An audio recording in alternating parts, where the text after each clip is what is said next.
Amados hermanos del programa de licenciatura de estudios teológicos MIN, sean todos bienvenidos. Es para mí un gran honor poder compartir con ustedes nuevamente, encontrarnos después de esta para que tuvimos, de este tiempo, esta pausa, para retomar nuevamente nuestros estudios y poder concretar también esta licenciatura.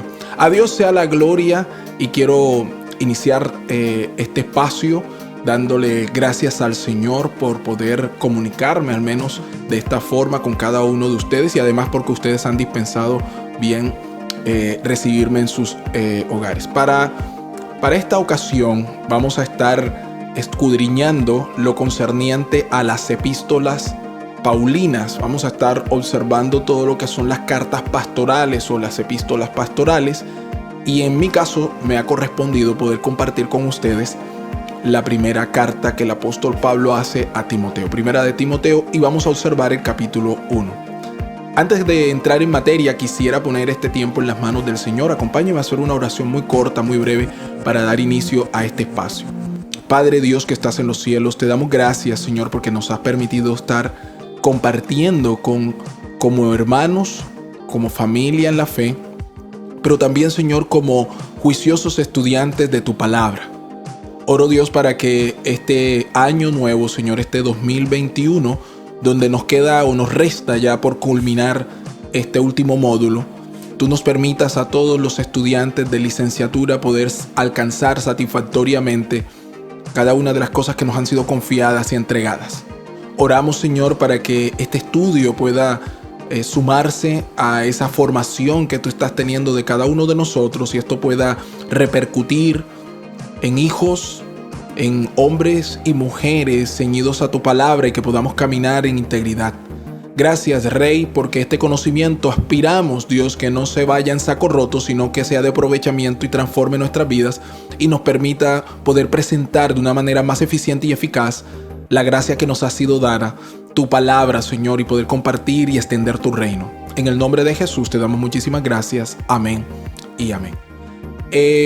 Dado el reducido tiempo que tenemos por este lugar y además también las limitantes de atención que tienen estos medios virtuales, me he propuesto realmente hacer algo muy reducido para que sea de un consumo mucho más fácil para cada uno de ustedes. Sobre todo, no caer en el vicio y en la tentación, en mi caso, de ahondar, porque sé que sobrepasan los espacios o sobrepasan la dinámica de este espacio. Más bien vamos a trabajar de una manera muy genérica, muy general, pero eso sí dando unas orientaciones muy puntuales con relación a este primer capítulo que el apóstol Pablo hace dirigiéndose a Timoteo.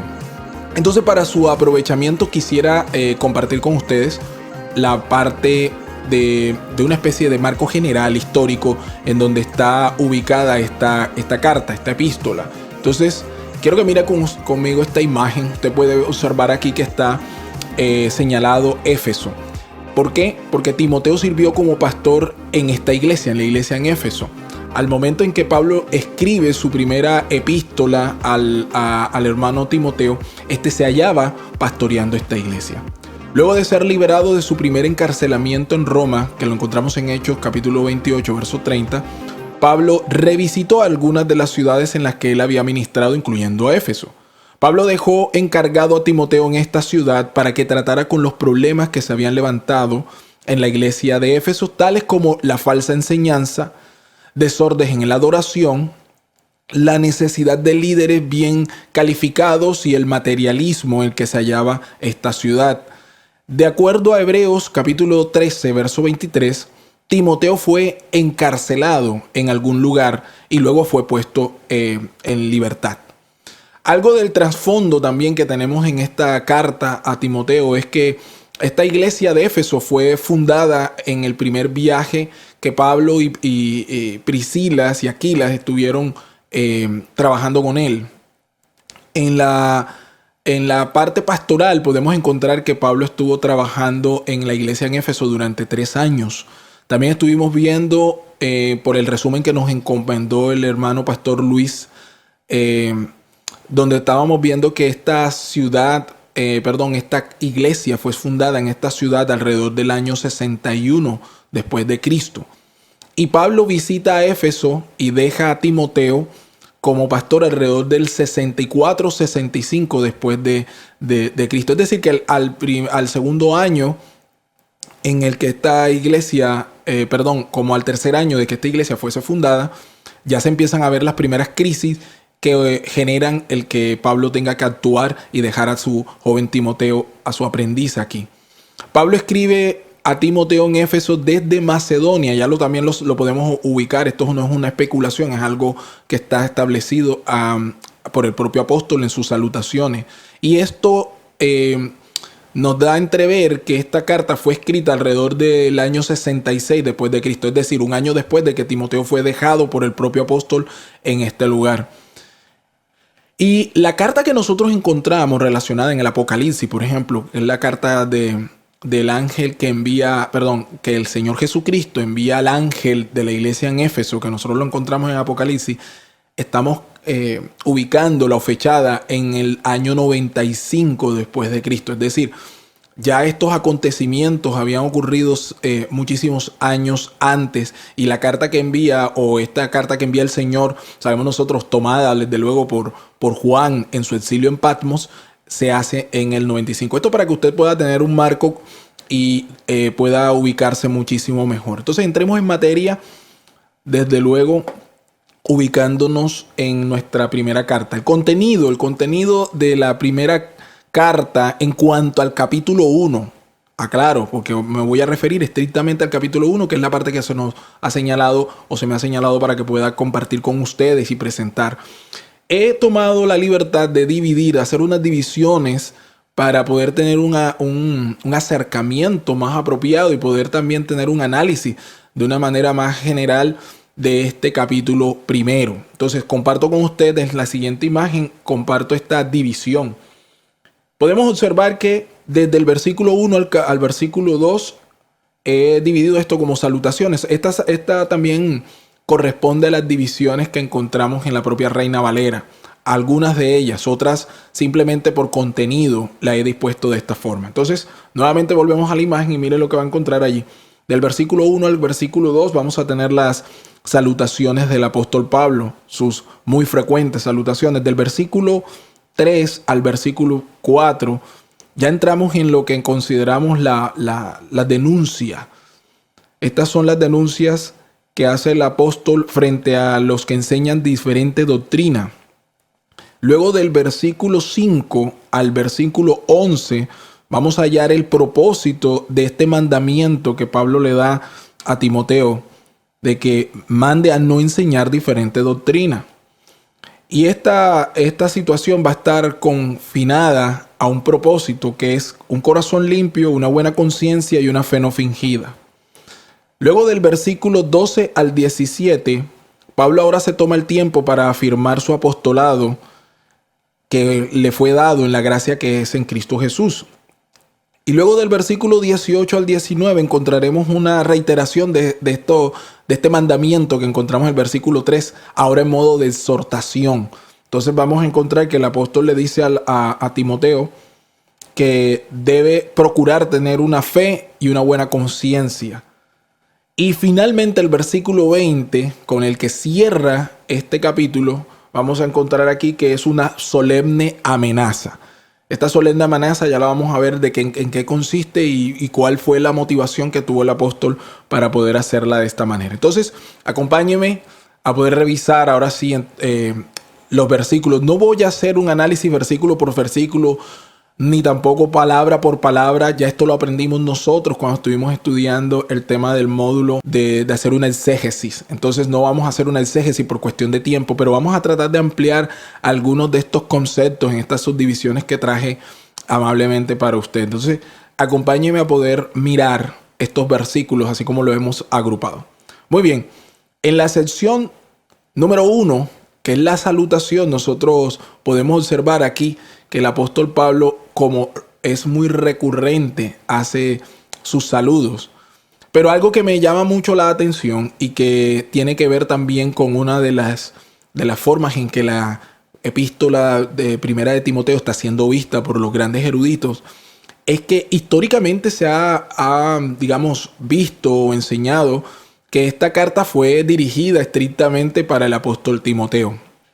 Ahora, esta situación ha sido reevaluada incluso desde los tiempos de la Reforma protestante, porque el propio Calvino, Juan Calvino, empieza a notar que esta carta, aunque fue dirigida con nombre propio a Timoteo, nos da la sensación de que fue hablada más bien a un grupo identitario con este joven. Entonces, la epístola fue escrita a Timoteo. Sin embargo, esta epístola contiene muchas cosas que hubieran sido superficiales o superfluas escribir si se tratara estrictamente de Timoteo. Ya vamos a ver por qué. Habiendo tratado Pablo de aconsejar a Timoteo respecto a muchos asuntos concernientes lógicamente a este tema de la doctrina y otros aspectos de la forma en la que se debe hacer la homilética y el culto en general, resolvió el apóstol Pablo también al mismo tiempo aconsejar bajo el nombre de Timoteo a otros hombres. Y esto yo quiero que usted lo tenga muy, muy presente. Escúcheme acá. En el versículo 1 dice: Pablo, apóstol de Jesucristo, por mandato de nuestro Señor Salvador. Escúcheme, hermano. Hubiese sido suficiente con que el apóstol le hubiese dicho a Timoteo: Pablo, tu amado, Pablo, el siervo, Pablo, tu amigo. Alguna de estas salutaciones muy simples habrían bastado. Pablo, en las cartas que son generales, solía hacer la apelación a su apostolado y a la escogencia que Dios había hecho sobre él, en gran medida porque de esta forma comenzaba a sentar las bases de su autoridad, de lo que iba a disponerse a hacer. Sin embargo, para una persona tan cercana como lo era Timoteo, y que nosotros estuvimos viéndolo a través de la carta de Hechos de los Apóstoles, de toda esa vivencia que era desde los tiempos incluso en los que el propio joven Timoteo aún se hallaba niño, no hacía falta hacer esta, digámoslo así, interpelación o casi diría yo apología con respecto al apostolado. Sin embargo, Pablo nuevamente apela al hecho de ser apóstol de Jesucristo por mandato del Salvador. Y luego dice: Timoteo, verdadero hijo en la fe, gracia y misericordia y paz. Escúchenme con atención. Si esta carta hubiese sido estrictamente dirigida a él, no habría sido necesario reclamar el título de apóstol, ni sostenerlo en la forma en que lo hace. Indudablemente Timoteo hubiese quedado satisfecho solo con la salutación y el nombre. Él sabía quién era.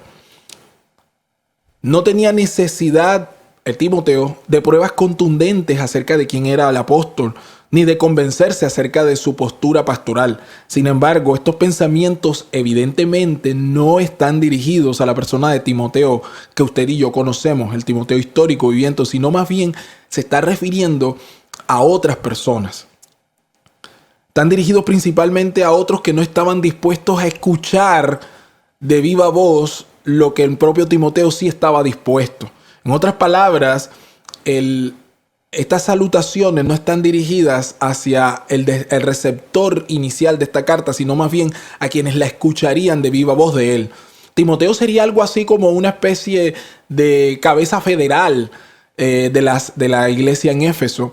Y más bien Pablo utilizaría de manera muy estratégica el nombre Timoteo para referirse más bien a ese tipo de predicadores y de maestros que estaban a la par de Timoteo, que no querían someterse. Entonces, eso como primera instancia. En esta salutación podemos observar nosotros que Pablo se hace nuevamente a su apelativo de maestro. Sigo adelante. Luego el versículo 2 nos dice: a Timoteo, verdadero hijo en la fe y en la gracia, misericordia y paz de Dios, nuestro Padre, y de Cristo nuestro Señor. Esta es una salutación, digámoslo así, muy recurrente, en la que ese formalismo en que Pablo escribía y nos hace ver también su pluma. Ahora sí, entramos en los versículos 3 y 4. Leo para usted. Como te rogué que te quedases en Éfeso cuando fui a Macedonia para que mandases a algunos que no enseñasen diferente doctrina, ni presten atención a fábulas y genealogías interminables que acarrean disputas más bien que edificación de Dios, que es por la fe. Así te encargo ahora. Míreme acá.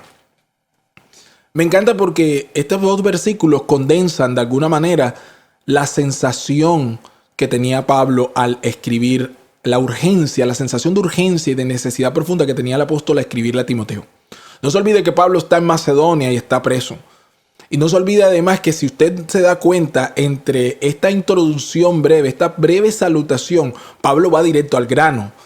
Es decir, no empieza haciendo una doxología como suele hacer en otras epístolas, ni tampoco estamos viendo a Pablo aquí dar un pequeño rodeo. No, va directo a la médula, ataca a la presa.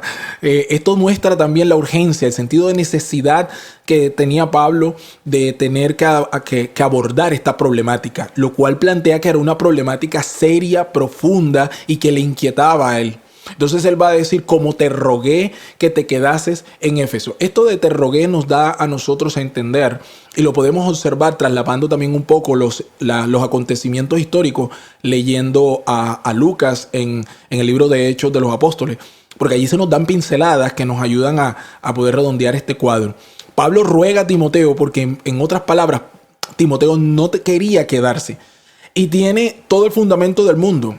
Porque según también lo que nosotros vemos en lo ocurrido a Tito y su fracaso en la iglesia en Corinto, que trató también de mediar una serie de situaciones, es entendible que Timoteo tuviera ciertos recelos de regresar solo, ya no con el apóstol, a pastorear, ministrar y sobre todo ejercer autoridad sobre una iglesia que ahora tenía una cantidad de líderes que estaban enseñando falsamente. Entonces él le dice, como te rogué que te quedases en Éfeso, cuando fui a Macedonia para que mandases a algunos que no enseñasen diferente doctrina. Entonces Pablo le recuerda, yo te rogué para que te quedaras con un propósito, que mandases. Escuchen bien, es un ejercicio de autoridad lo que está planteando aquí el apóstol.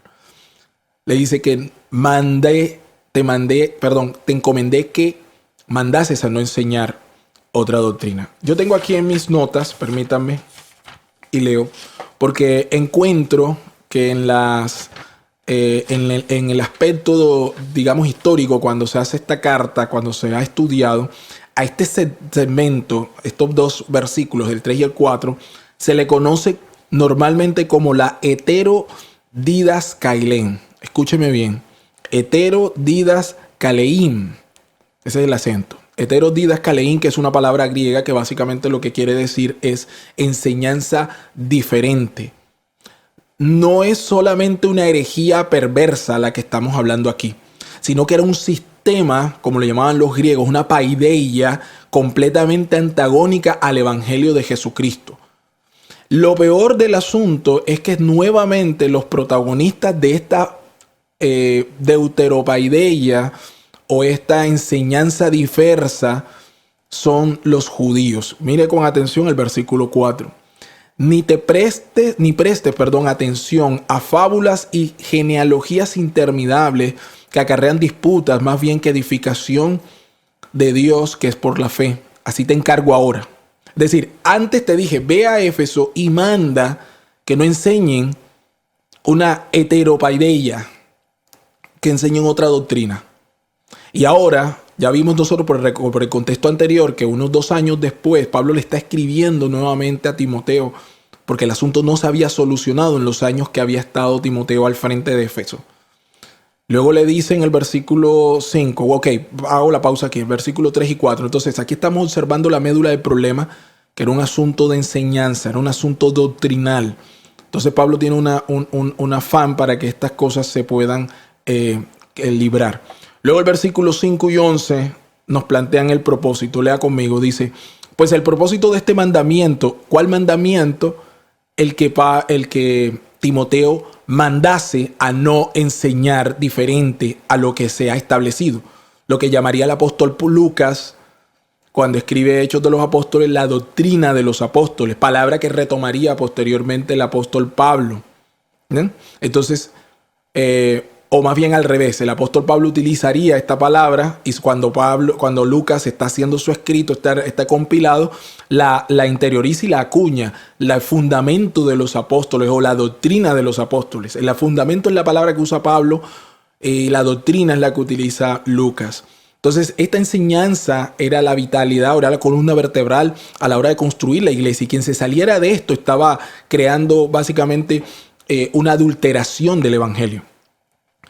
El propósito, versículo 5 nos dice, el propósito de este mandamiento, de que tú mandes, de que tú ordenes, de que tú ejerzas la autoridad, de que tú disciplines en la iglesia, escúcheme bien, es el amor nacido de corazón limpio y de buena conciencia y de fe no fingida.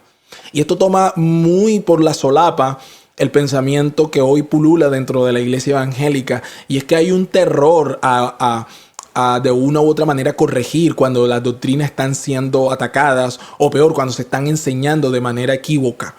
Pareciera que fuera un anatema cuando se ejerce autoridad, se ejerce direccionamiento, cuando un pastor, un ministro, un maestro corrige.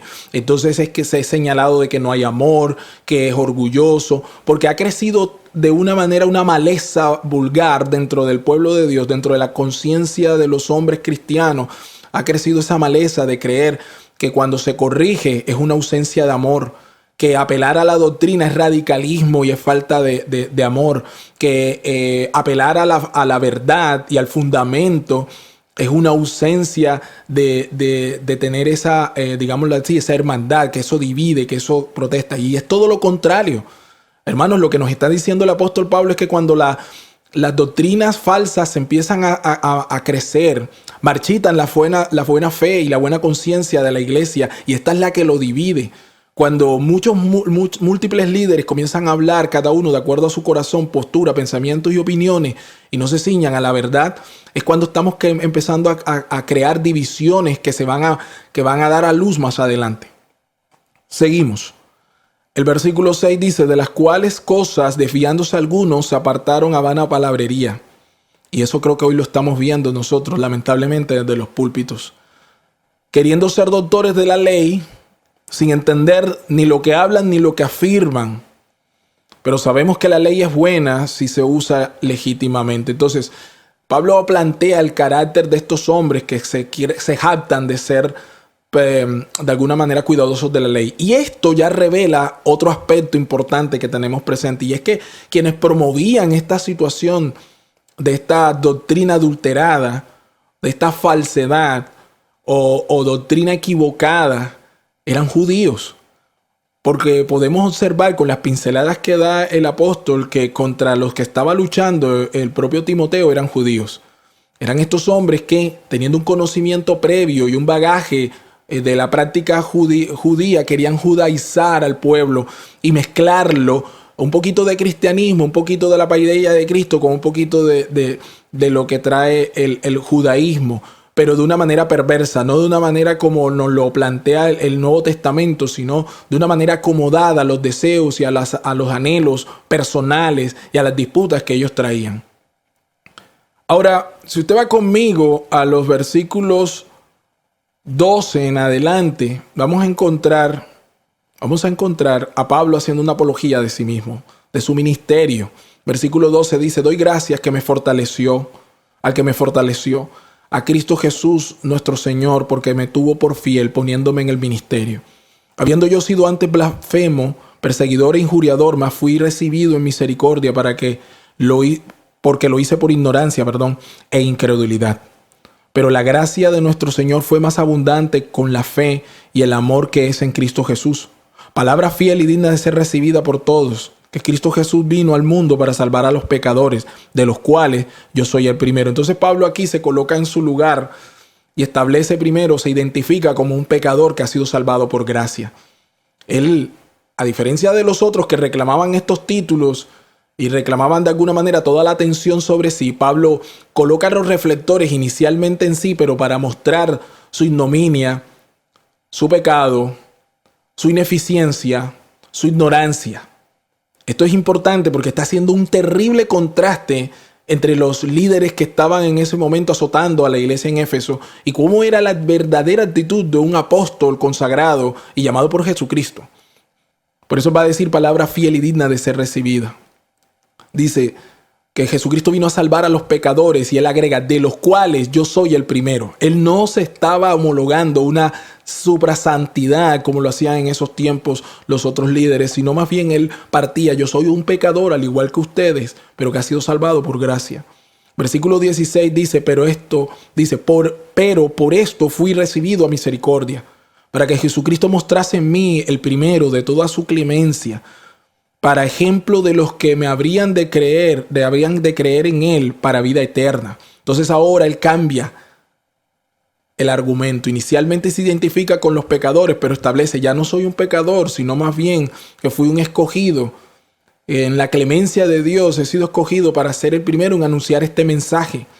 Y miren lo que dice: por tanto, al Rey de los siglos, inmortal, invisible, al único y sabio Dios, sea honor y gloria por los siglos de los siglos. Amén. Entonces nuevamente vemos aquí una doxología muy habitual en la forma en la que hablaba Pablo. Pablo era un hombre lleno de alabanza siempre al Señor.